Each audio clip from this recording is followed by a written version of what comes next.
अभी अचानक उसकी नजर पानी में डूबे एक बड़े से अंडे पर पड़ी तो उसने अंडे को पानी से बाहर निकाल लिया। वो उसे गौर से देख ही रहा था कि तभी उसकी माँ ने वहाँ आकर उसे घर वापस चलने को कहा। तब एंगस ने तुरंत उस अंडे को अपनी बाल्टी में छुपा दिया और अपनी माँ एनी के साथ चल दिया। एनी उस पर गुस्सा हो रही थी क्योंकि एंगस ने तैरना तो दूर पानी में उतरने की कोशिश भी नहीं की। पूरा सूखा पड़ा है तू कुत्ते, जो बोलती हूँ वो करियो मत। खैर एंगस ने कुछ नहीं कहा और जैसे ही वो घर पहुँचे तो वो सीधा वर्कशॉप में घुस गया। जल्द ही उसकी बहन क्रिस्टी घर वापस आई और उसने एनी से पूछा कि आज एंगस ने समुद्र पर क्या किया। तो एनी ने उसे भी बता दिया कि हमेशा की तरह अकेला बैठा रहा और क्या किया। वहीं दूसरी ओर एंगस वर्कशॉप में अपना सामान रख रहा था। ये वर्कशॉप असल में उसके पिता चार्ली की हुआ करती थी। चार्ली इस वक्त फौज में भर्ती होकर अपने देश के लिए युद्ध लड़ रहा था। एंगस अपने पिता को याद करते हुए उनकी तस्वीर देखने लगा और फिर उसने कैलेंडर में देखा कि चार्ली घर वापस कब आएगा। इसके बाद उसने समुद्र में मिला वो अंडा निकाला और उसे धोकर उसकी ऊपरी परत उतार दी। उसमें से चमकदार नीला रंग देखकर उसे काफी हैरानी हुई। इससे पहले कि वो अंडा टूटता एनी ने उसे आवाज देकर बुला लिया तो उसे अंडे को वहीं छोड़कर घर की ओर भागना पड़ा। उस रात अचानक जोरदार बारिश होने लगी तो एंगस डर गया कि शायद वो अंडा वर्कशॉप में सुरक्षित नहीं है। वो तुरंत बारिश में भागता हुआ वर्कशॉप में जा पहुंचा, लेकिन अंडा तो पहले ही टूट चुका था। उसने आसपास देखा कि अंडे में से क्या निकला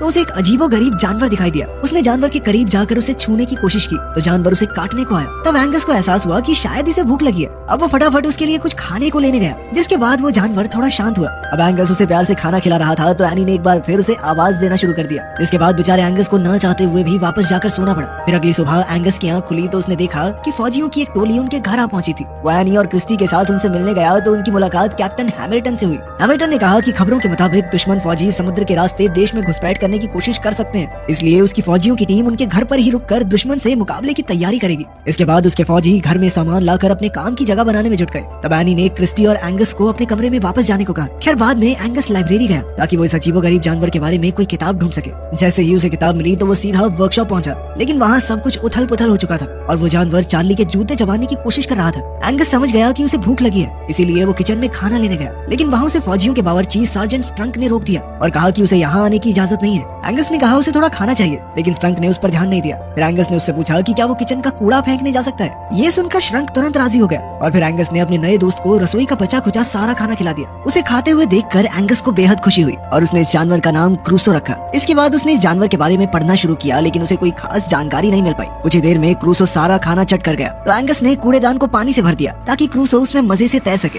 वहीं दूसरी ओर हैमिल्टन अपने आदमियों को दुश्मनों के हमले के लिए तैयार कर रहा था। वो चाहता था कि वो हर पल हमले का सामना करने के लिए तैयार रहे। उधर एंगस क्रूसो को वर्कशॉप में अकेला छोड़कर वापस आ गया ताकि एनी को उस पर शक न हो जाए। लेकिन बाद में हम देखते हैं कि लुइस नाम का एक आदमी शहर में आया। फिर वो एनी से मिलने पहुंचा जो उस वक्त वर्कशॉप में थी। उसने कहा कि वो इस वर्कशॉप में काम करना चाहता है। उस आदमी के काम मांगने पर एनी ने कहा कि उसे सारी वर्कशॉप साफ करनी होगी, तो लुइस तुरंत काम में जुट गया। इस दौरान उसने वो कूड़ादान भी वर्कशॉप से बाहर निकाल दिया जिसमें एंगस ने क्रूसो को छिपाया था। एंगस ने जैसे ही ये देखा तो वो तुरंत लुइस को रोकने के लिए दौड़ा, लेकिन क्रूसो तो वहाँ था ही नहीं। अब एंगस ने लुइस से पूछा कि वो है कौन और वर्कशॉप में क्या कर रहा है। एंगस ने कहा कि ये उसके पिता की वर्कशॉप है और वो युद्ध से जल्द ही वापस लौटने वाले हैं। इस पर लुइस ने कहा कि देख भाई तेरा बाप वापस लौट के जो चाहे वो कर सकता है, लेकिन जब तक वो वापस नहीं आते तब तक वो ही इस वर्कशॉप का मालिक है। ये सुनकर एंगस वहाँ से बाहर आ गया और क्रूसो को ढूंढने लगा। हम देखते हैं कि क्रूसो एंगस के घर में घुस आया था और उसे देखते ही स्ट्रंक का कुत्ता चर्चिल उसके पीछे दौड़ने लगा। खुशकिस्मती से चर्चिल चेन से बंधा हुआ था, इसलिए वो क्रूसो को झपटकर खाने में नाकामयाब रहा। इधर क्रूसो भागकर बाथरूम में आ गया। उसी पल क्रिस्टी बाथरूम में घुसी तो वो जोर से चिल्ला पड़ी और भागकर सीढ़ियों में आई।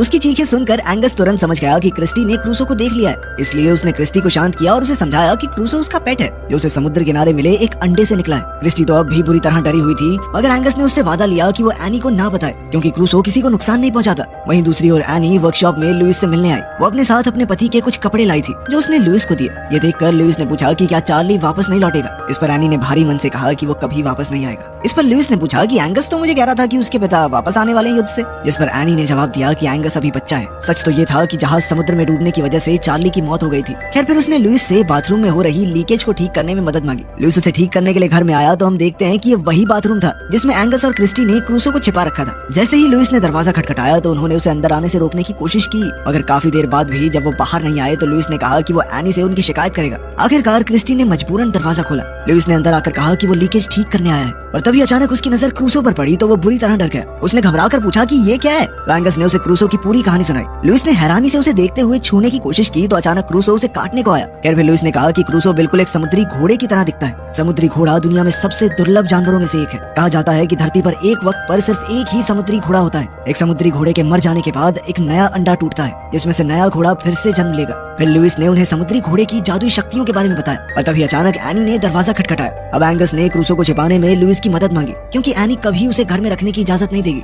जिसके बाद लुइस उसकी मदद करने को राजी हो गया। फिर जैसे ही एनी अंदर आई तो उसे क्रूसो दिखाई नहीं दिया। हालांकि क्रूसो झांक कर बाहर देख रहा था, मगर लुइस ने जैसे तैसे मामला संभाल लिया। इसके बाद एनी बाहर आई तो उसकी मुलाकात हैमिल्टन से हुई। उसने एनी को फौजियों के होने वाले डिनर में शामिल होने का न्योता दिया। बाद में उस रात लुइस ने एंगस से कहा कि उन्हें क्रूसो को वापस समुद्र में छोड़ आना चाहिए क्योंकि वही उसका असली घर है। लेकिन एंगस इसके लिए हरगिज राजी नहीं था। उसने कहा कि क्रूसो की असली जगह सिर्फ मेरे साथ ही है। जल्द ही घर पर फौजियों का डिनर शुरू हो गया। तब एंगस को क्रूसो को बाथरूम में छोड़कर किसी काम से जाना पड़ा और वो गलती से दरवाजा बंद करना भूल गया। मौके का फायदा उठाकर क्रूसो एक बार फिर से भाग निकला। उधर स्ट्रंक के कुत्ते चर्चिल को क्रूसो की सुगंध आ गई तो वो पागलों की तरह उसे ढूंढने लगा। जैसे ही उसे क्रूसो दिखाई दिया तो वो पूरे घर में उसका पीछा करने लगा। इसी दौरान वो डिनर टेबल पर चढ़ गए और सारा डिनर बर्बाद हो गया। हालांकि बाकी सबको सिर्फ चर्चिल ही दिखाई दिया। बेचारे चर्चिल की बढ़िया कुटाई होगी आज। इधर क्रूसो दौड़कर सीधा बाहर के फवारे में कूद गया जहाँ उसे खाने को कई मछलियाँ भी मिल गई। उधर एंगस चारों तरफ क्रूसो को ढूंढ रहा था। तभी लुइस ने उसे घर वापस जाने को कहा क्योंकि डाइनिंग टेबल पर जो हुआ उस वजह से एनी काफी परेशान थी। लुइस ने उसे भरोसा दिलाया कि वो क्रूसो को ढूंढकर सही सलामत घर वापस ले आएगा। तब एंगस वापस घर चला गया और काफी ढूंढने के बाद लुइस को फवारे के पास क्रूसो मिल गया, लेकिन अब वो पहले से काफी बड़ा हो चुका था। लुइस तुरंत एंगस को बुलाकर लाया और जब एंगस ने क्रूसो को देखा तो वो भी समझ गया कि अब क्रूसो को वापस समुद्र में छोड़कर आने का समय आ चुका है। फिर उन्होंने क्रूसो को ट्रक के पीछे डाला और समुद्र की ओर निकल पड़े। खैर जल्द ही वो समुद्र किनारे पहुंच गए और आखिरकार उन्होंने क्रूसो को पानी में छोड़ दिया। क्रूसो से जुदा होकर एंगस बेहद उदास था, मगर उसके पास दूसरा कोई चारा भी तो नहीं था, इसीलिए उसने क्रूसो को जाने देने का फैसला किया। फिर अगले दिन हम जिमी नाम के एक आदमी को देखते हैं जो अपने दोस्त ह्यू के साथ समुद्र में मछली पकड़ने गया था। अचानक ह्यू को लगा कि उनकी तार में कोई बड़ी मछली फंसी है और जैसे ही उन्होंने तार खींची तो उनकी कश्ती पानी में धंसने लगी। तभी अचानक भारी भरकम क्रूसो उनके सामने आ गया, जिसे देखते ही उन दोनों के होश उड़ गए। लेकिन ह्यू अब भी इस जानवर को पकड़ना चाहता था क्योंकि इसके बदले में वो लाखों रुपए कमाकर माला माल हो सकते थे। जिमी इससे सहमत नहीं था और इधर क्रूसो उन्हें घसीट कर किनारे से दूर ले जाने लगा। आखिरकार जिमी ने तार काट कर अपनी जान बचाई और तब उन्होंने एक बार फिर क्रूसो को देखा। उन्हें अपनी आंखों पर यकीन ही नहीं हो रहा था क्योंकि ऐसे अजीबोगरीब जानवर को ना तो उन्होंने कभी देखा ना उसके बारे में कुछ सुना। वहीं दूसरी ओर हैमिल्टन ने एंगस से कहा कि उसकी मां चाहती है कि वो अभी से फौज में भर्ती होने की ट्रेनिंग शुरू कर दे, जिसके बाद एंगस फौजियों की उनके काम में मदद करने लगा। लेकिन कुछ ही दिनों में वो इस सबसे बोर हो गया। एक दिन वो कैप्टन हैमिल्टन से आंख बचाकर समुद्र की ओर भाग गया। उसने क्रूसो को बहुत आवाजें दी मगर वो कहीं दिखाई नहीं दिया। तब वो एक कश्ती में बैठकर खुद उसे ढूंढने निकल पड़ा। कुछ ही देर में क्रूसो पानी से निकलकर उसके सामने आया और उसका इतना बड़ा रूप देखकर एंगस हैरान रह गया। इसके बाद वो कूदकर अपने इस खास दोस्त की पीठ पर बैठ गया। हालांकि वो काफी ज्यादा डरा हुआ था, पर क्रूसो ने उसे समुद्र की सैर करवाई जिसमें उसे बहुत मजा आया। जब क्रूसो एंगस को किनारे पर वापस छोड़ने आया तो उस वक्त स्ट्रंक का कुत्ता चर्चिल भी वहाँ मौजूद था और उसे क्रूसो की सुगंध आ गई। स्ट्रंक भी चर्चिल के साथ ही था, इसलिए जब चर्चिल किनारे की ओर भागा तो वो भी वहाँ पहुँच गया।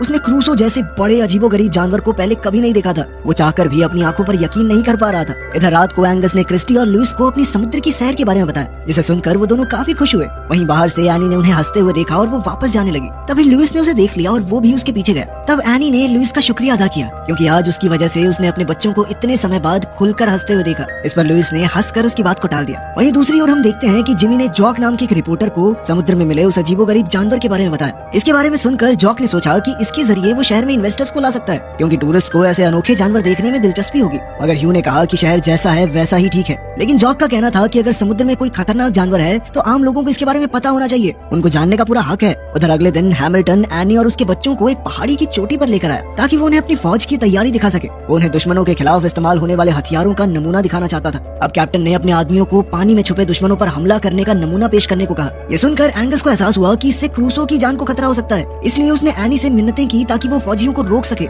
एनी को समझ नहीं आ रहा था कि वो क्या कह रहा है और उसने एंगस को चुपचाप खड़े रहने को कहा। तब क्रिस्टी ने एनी से कहा कि एंगस सच कह रहा है, मगर एनी ने उसकी बात भी नहीं मानी। इधर फौजियों ने पानी में हमला करना शुरू कर दिया और उधर क्रूसो बुरी तरह डर गया। वो बहुत मुश्किल से इन जानलेवा हमलों से बचने की कोशिश कर रहा था। उधर जिमी और जॉक आज क्रूसो की तस्वीर लेने के लिए समुद्र किनारे पहुंचे हुए थे, मगर वो क्रूसो की एक भी झलक न पा सके। तब उन्होंने क्रूसो का नकली पुतला बनाकर तस्वीर खींच ली और अगले दिन के अखबार में भी छाप दी। कुछ दिन बाद जब श्रंक ने अखबार पढ़ा तो उसे याद आया कि वो वही भयानक जानवर है जिसे उसने समुद्र किनारे देखा था। तब श्रंक और बाकी कुछ फौजियों ने मिलकर क्रूसो को ढूंढ निकालने का फैसला किया। उस रात क्रिस्टी एंगस के कमरे में गई और फिर वो दोनों लुइस के साथ घर से भाग निकले ताकि वो देख सकें कि क्रूसो सही सलामत तो है। जैसे ही वो समुद्र किनारे पहुंचे तो एंगस ने क्रूसो को आवाज दी। पहले तो क्रूसो बाहर नहीं आया, मगर जब वो आया तो जंगली और बेकाबू सा हो चुका था। उसने एंगस को भी नहीं पहचाना और उसे खाने की कोशिश की। ये देखकर एंगस और लुइस हैरान रह गए क्योंकि उन्हें समझ नहीं आ रहा था कि ये सब क्या हो रहा है। जल्द ही क्रूसो वापस पानी में चला गया और तब एंगस ने इस सब का इल्जाम लुइस पर लगाया। क्योंकि उसके कहने पर ही उन्होंने क्रूसो को समुद्र में छोड़ा था। इधर स्ट्रंक और उसके साथी फौजी अपनी कश्ती में क्रूसो की खोज में लगे थे।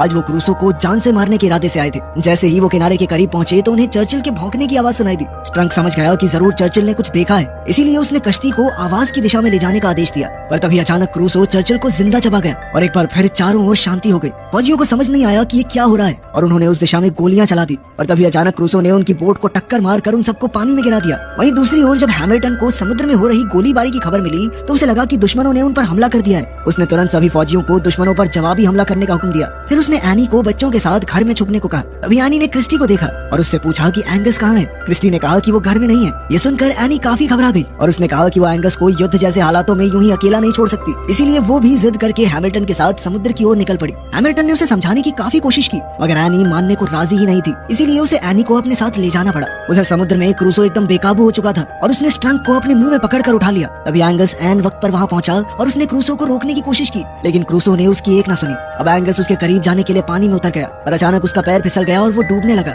ये देखते ही क्रूसो ने स्ट्रंक को छोड़ दिया और एंगस की जान बचाने आ गया। वो तुरंत एंगस को किनारे तक ले आया मगर अब एंगस बेहोश हो चुका था। लुइस और क्रूसो ने उसे होश में लाने की बहुत कोशिश की मगर उसके शरीर में कोई हलचल नहीं थी। खैर उन्होंने हिम्मत नहीं हारी और आखिरकार एंगस को होश आ ही गया। अब वो क्रूसो को पहले जैसा देखकर बेहद खुश था। उधर कैप्टन हैमिल्टन को खबर मिली कि उन्हें दुश्मनों की कश्तियों का कोई सुराग नहीं मिला, पर फिर भी उसने फौजियों को पानी में हमला करते रहने को कहा। जल्द ही वो भी समुद्र किनारे पहुंच गया, पर उसी समय क्रूसो फिर से पानी में छुप गया। एनी दौड़कर अपने बेटे एंगस के पास गई और वो उसे सही सलामत देखकर बहुत खुश थी। एंगस ने उसे क्रूसो के बारे में सब कुछ समझाने की कोशिश की, पर अब एनी को गुस्सा आ गया और उसने एंगस को अपनी ख्याली दुनिया से बाहर आने को कहा। पर उसी समय क्रूसो पानी से बाहर आ गया और आखिरकार एनी को एहसास हुआ कि एंगस सब कुछ सच ही बता रहा था। हैमिल्टन भी इतने विशालकाय जानवर को देखकर हक्का बक्का रह गया, लेकिन तभी अचानक हैमिल्टन के हुक्म के मुताबिक फौजियों ने पानी में हमला शुरू कर दिया। तो एंगस क्रूसो की पीठ पर बैठ गया ताकि वो उसे रास्ता दिखाकर फौजियों से दूर ले जा सके। ये देखकर एनी बुरी तरह घबरा गई और उसने हैमिल्टन को इसी समय हमला रोकने को कहा। हैमिल्टन ने अपने फौजियों से बात करने की कोशिश की मगर रेडियोज ने काम करना बंद कर दिया था। अब हैमिल्टन, लुइस और एनी तीनों एक कश्ती में बैठकर खुद एंगस के पीछे गए। उधर एंगस की मदद से क्रूसो फौजियों के हमले से बच रहा था, पर जैसे ही वो उनकी पहुंच से दूर जाने वाला था तो फौजियों ने पानी में बिछाया एक जाल खोल दिया जो उन्होंने दुश्मनों के लिए बिछाया हुआ था। बदकिस्मती से क्रूसो समय पर जाल को पार नहीं कर पाया। इधर हैमिल्टन की कश्ती क्रूसो के पास पहुंची और लुइस ने एंगस को कश्ती में कूदने को कहा। तब एंगस ने क्रूसो से जुदा होने से पहले कहा कि वो उसका सबसे खास दोस्त है और वो उसे हमेशा याद रखेगा। इसके बाद वो पानी में कूदकर वापस कश्ती में चढ़ गया। इधर क्रूसो पानी में घुसा और फिर एक जबरदस्त छलांग के साथ सीधा जाल को पार कर गया। ये देखकर एंगस और उसके बाकी साथी खुशी